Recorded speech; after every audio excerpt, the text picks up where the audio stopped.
Okay, now my favorite part is to let us just get out of our minds for a while and take a breath, bringing you back into your body. And this time we're going to go a little more deeply because we have a longer time in channel with Kryon and Lee. So big breath in through the nose, out through the mouth. And just close your eyes for a minute, put your feet flat on the floor, and let yourself just relax. Just be. There's nothing else to do. And another breath in.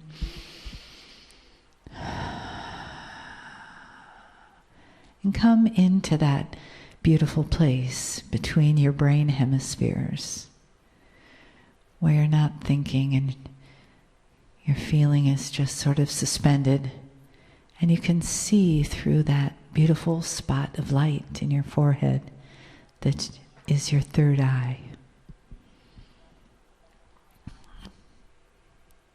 Feel yourself on the chair, feet on the floor, body in the room. Breathing into your body, soft and open. Just allowing yourself to settle, to be receptive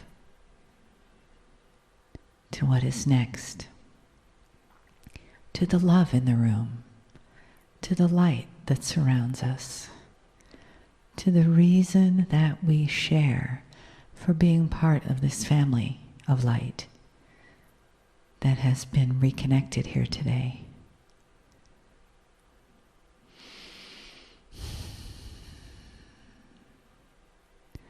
And let the top of your head just gently float up towards the ceiling, softening your neck and shoulders. Feeling your vertebra of your spine just nicely stacked one on top of the other. Your hips relaxed in the chair. Your toes nice and soft on the floor. And your being open and receptive to this moment, these moments we share with all those who honor the human. Greetings, dear ones. I'm Kryon of Magnetic Service. And my partner steps aside. This is called channeling. And it's mysterious to many. It's beautiful to us. It is a method whereby the multidimensional source of creation, which many of you call sacredness and God, has a chance to communicate with that which you have called humanism.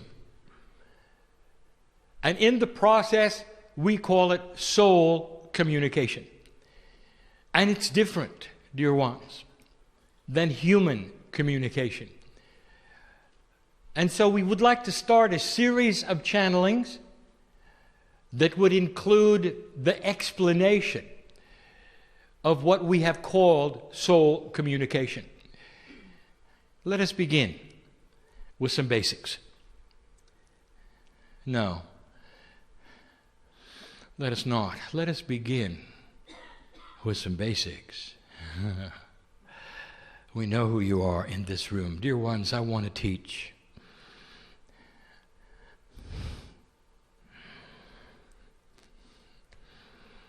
But not without first acknowledging the family. I want to teach you about you. Everything I'm going to do in this chair that my partner has allowed me to do, as he steps aside, he doesn't know what's coming. He's practiced this. He's practiced not knowing what's coming.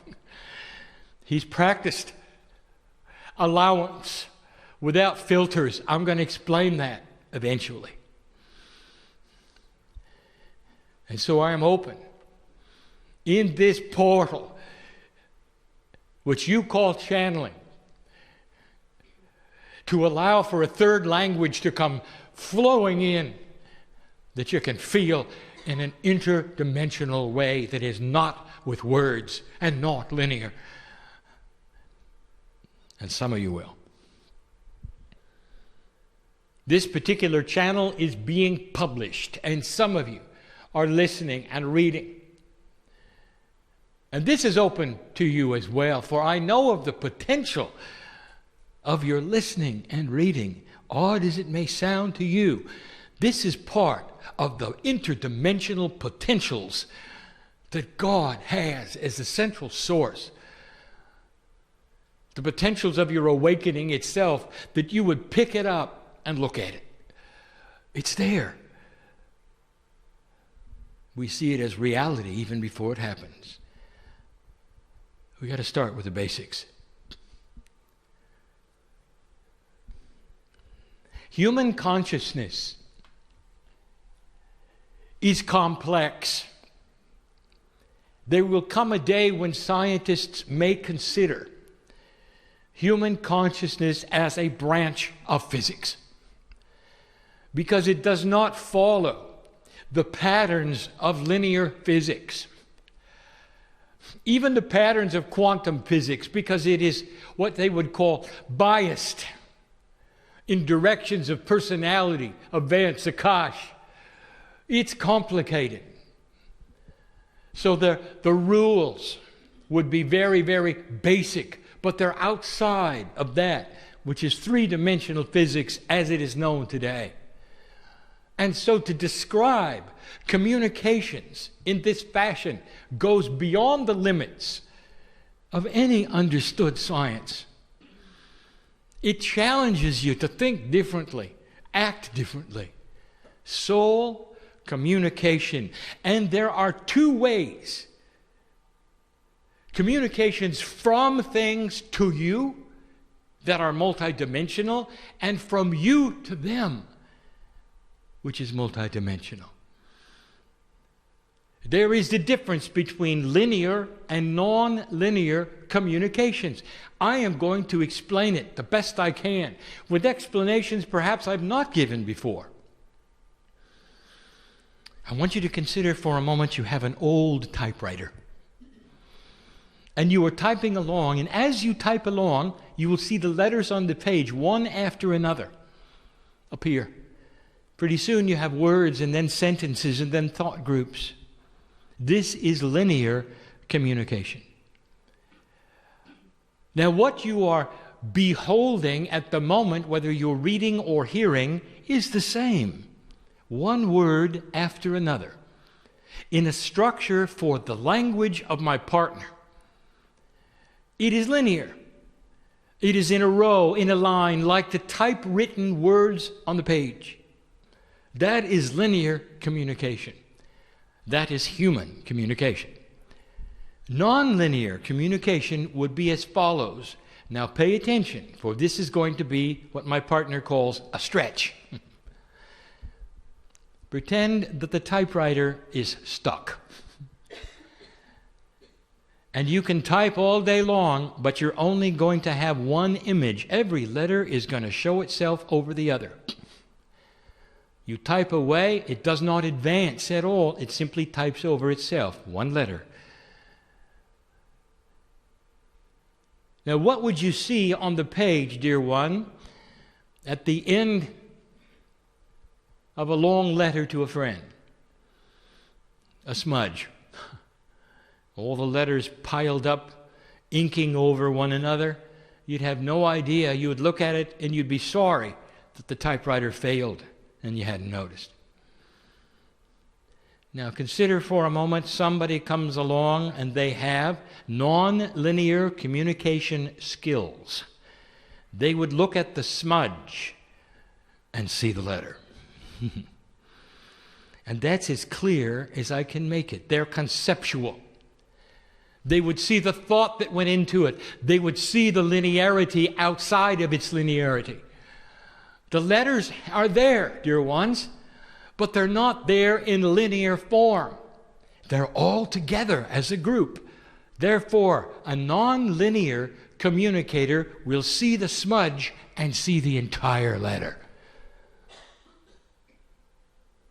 Now there's an attribute of this, and it's difficult to describe to you.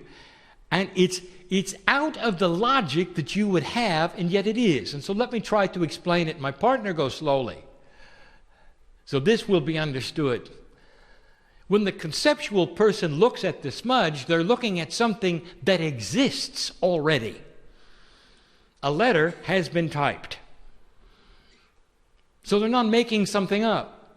They are simply reading something in a non-linear way. The letter has been written, oddly, all in one smudge, but it has been written. There is an attribute of a non-linear mind, which you call autism, that you should study. There are many autistic human beings who can tell you the day of the week of a future date in any year, in any month.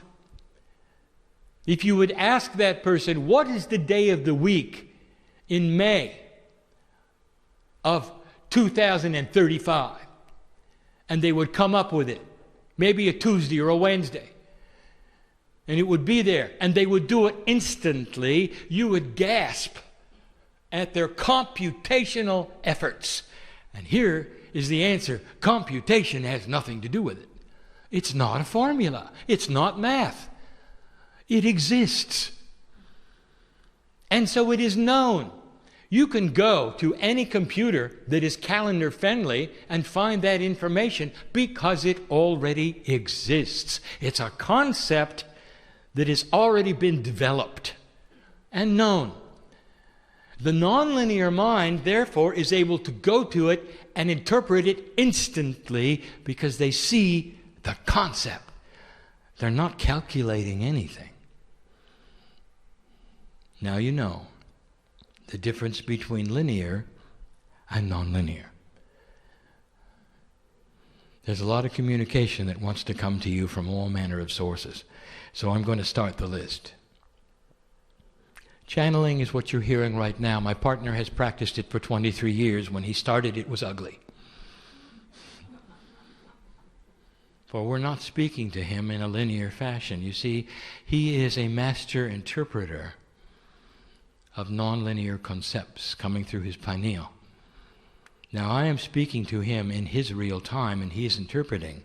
So it sounds like a flow of linear words, but it's a thought group that I keep giving him over and over. You see, we have practiced together. We both had to adjust. When we started, I gave him the concept like the letter in one smudge, like that. And then he had to remember what it said and give you the channeling, and he wasn't very good at it. And then we realized that if we kept giving him the smudge over and over, that he could interpret it in a linear fashion. And so we repeat the concepts. By the way, I just gave you the secret to graduate intuitive thought. Ask for Spirit to repeat the intuitive thought. Now, my partner didn't even teach that today, and I had to come along with the obvious. Repeat it. That should be your request to Spirit when you don't understand what it is. Repeat it. And have that intuitive thought then repeat it, so that you could grasp it and see it for it is beauty and its clarity. And we will. We want to meet you in between the linear and non-linear veil. Do you realize this is why Spirit has talked to humanity in quatrains and in metaphors forever? That's all we have. And the interpretation of these things then become puzzles. People reading Scripture, why can't you talk normally, Spirit? Because we are not linear. The channeling is not linear, but it sounds like it is because we continue to repeat the smudge.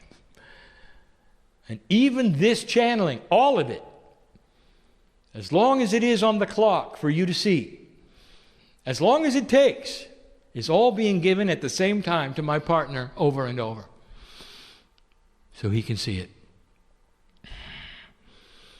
And so we begin. What is this channeling? It is the pineal opening up and giving my partner these communications and allowing him to interpret him through his experience, interpreting them and giving them to you.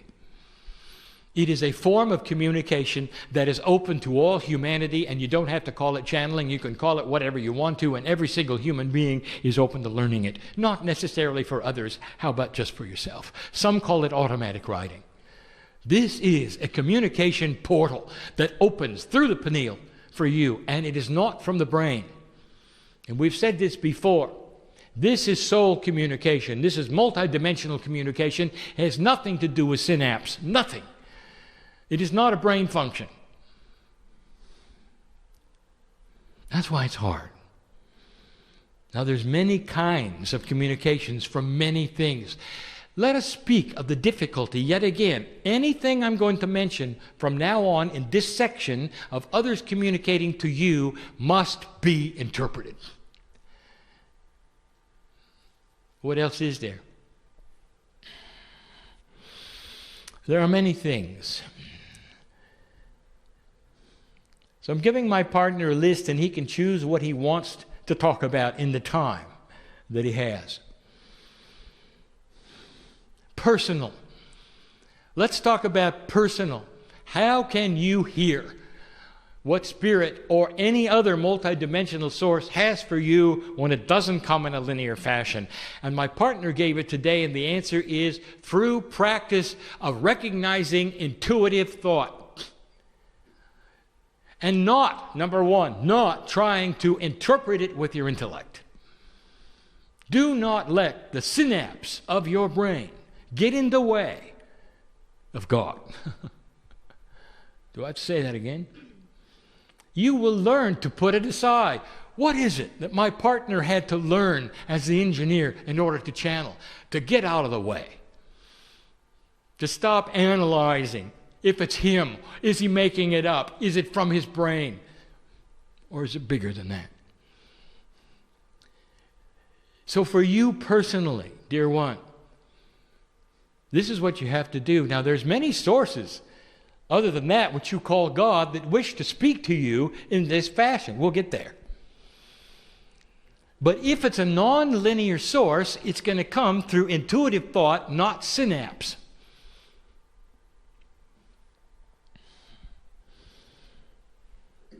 Where do we go next with this?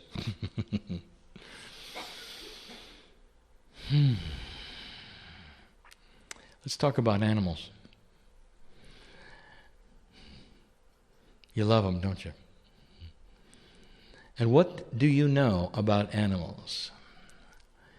The ones you have and are in love with, that you call pets, have personalities, and they can talk to you.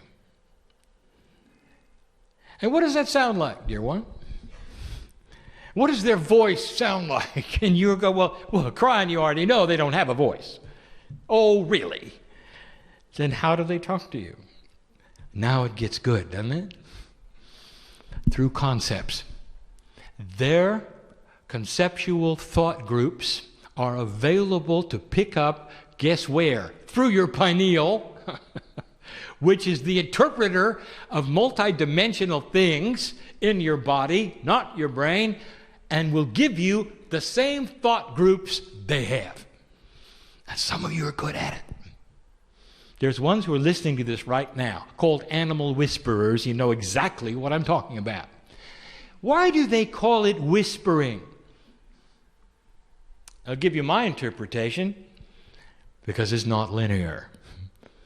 Because it whispers to your mind through the pineal and comes in the thought group very softly, all at once, like a smudge. You know what the dog is thinking. You know what the cat is thinking. You know what the horse is thinking. The requests they have, perhaps the distress they have, perhaps the celebration or the love. Now this is easy for you. Easy. Because you all have felt this. You know what I'm speaking about. This is not different than the same muscle that you're going to use in meditation to listen to God. It's the same apparatus of your system. So is it true that communicating with animals is soul communication? Yes. There's to yours. And if you're good at that, why not go then and not doubt yourself? And be good at that which is within your own higher self. Now, I just gave away who you're communicating with. Your higher self is that self which vibrates higher than you are. It's part of your soul group, the core. And this is what gives you information from the other side of the veil, which you call angelic, sacred God. It's the same as in animals. Did you know, here's another one, in the list that I'm giving my partner. Did you know that actions are communication? When my partner speaks about the grid, and when you sense that which is crystalline grid, the battlefield, what has happened there, it's concepts. And it's coming through the pineal. And it's thought groups, not linear communication. Some of you are good at that. You are proud that you can feel energy where you go. You can feel the energy of a group. You can feel the energy of the land, which is the crystalline grid. You can feel the energy of a situation.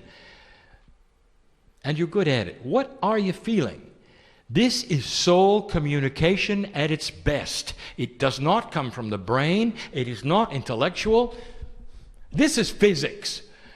You are picking it up through the pineal, interpreting it, and you get the information. Something has happened on the ground where you are. It may take you to your knees. That's communication. Beautiful. But you had to interpret it. Why is it that the communication which is so personal to you is the hardest to interpret? You with you. This is what the teaching is today, trying to open that up. There are many other kinds of communication. What about those other things and what I'll call universal communication? When you walk into the forest and the trees talk to you, what's their voice sound like? Am I getting through to you? You are able to hear these things in your own way. They are not synaptical. It's another kind of physics.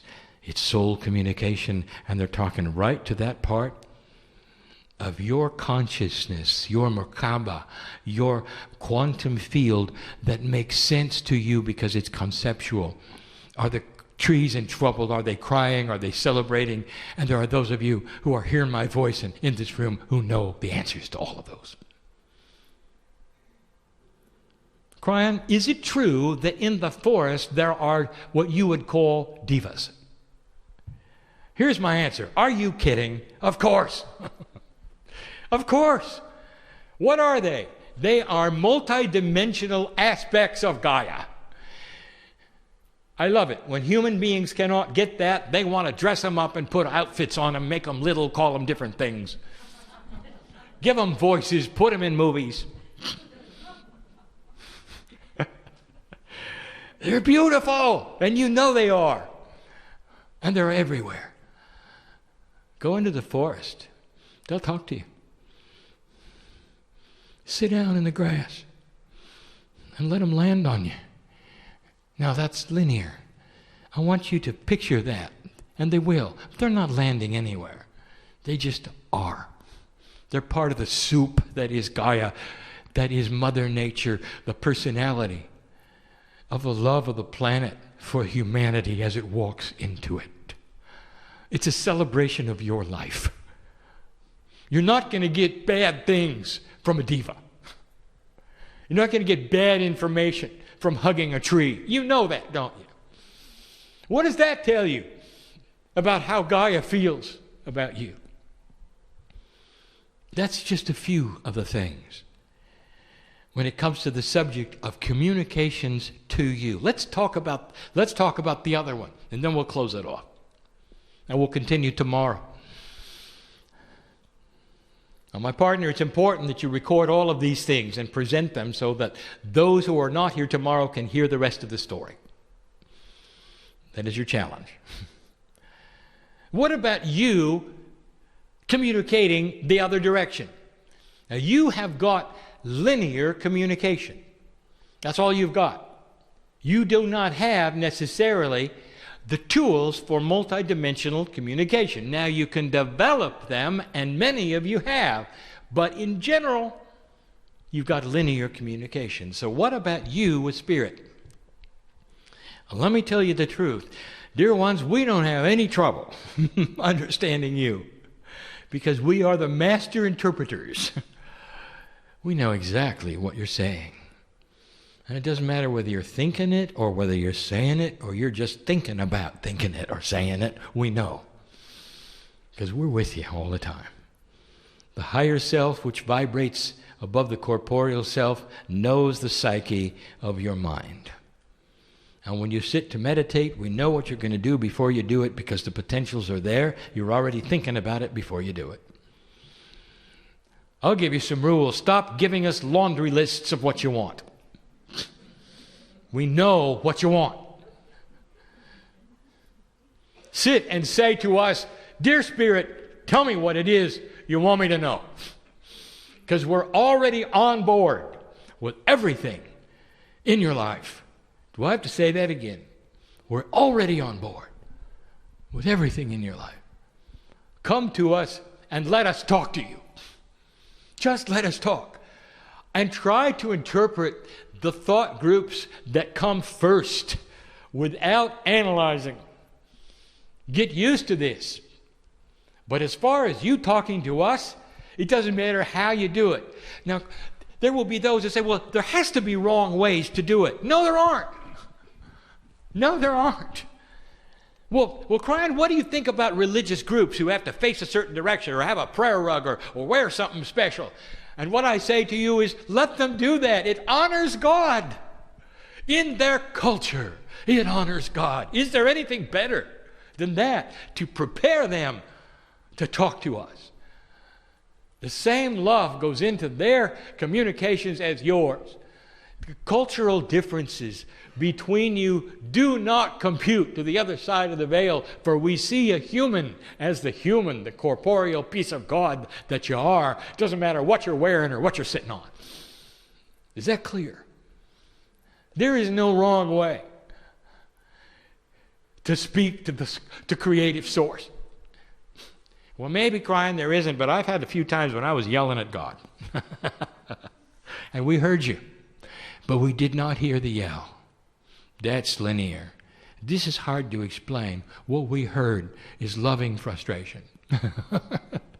Loving frustration. We heard the yell. We didn't see the anger. You weren't angry. You were frustrated. And that's the time when we want to surround you the most. The more you yell at God, the more there are angels around you wanting to hold your hand and take you if you'd let us.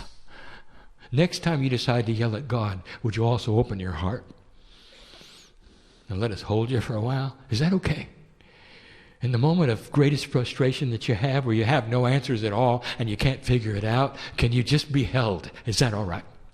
Because we're here for that. Old soul, you got to get used to this communication. This is so available. Actions are a language.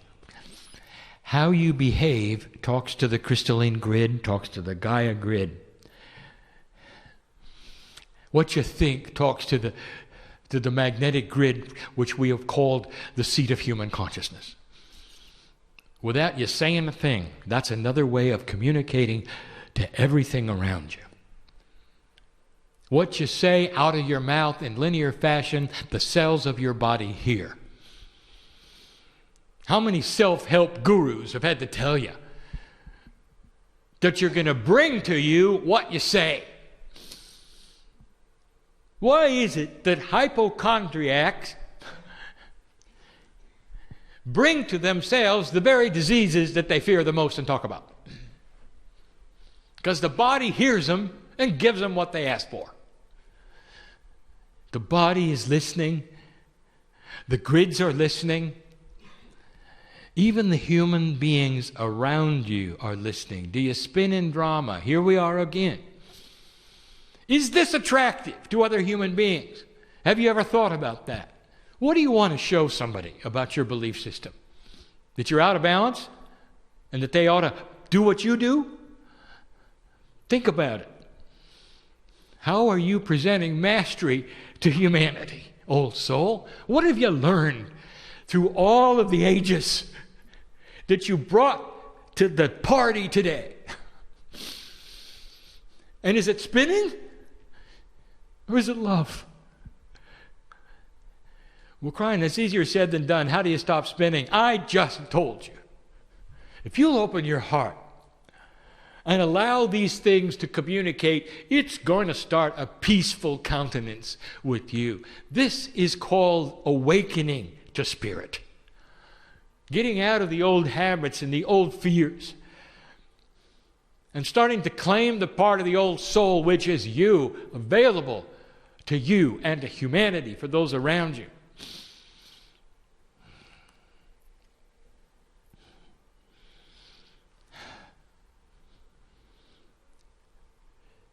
So much to be told about how you communicate with others. Multidimensional communication.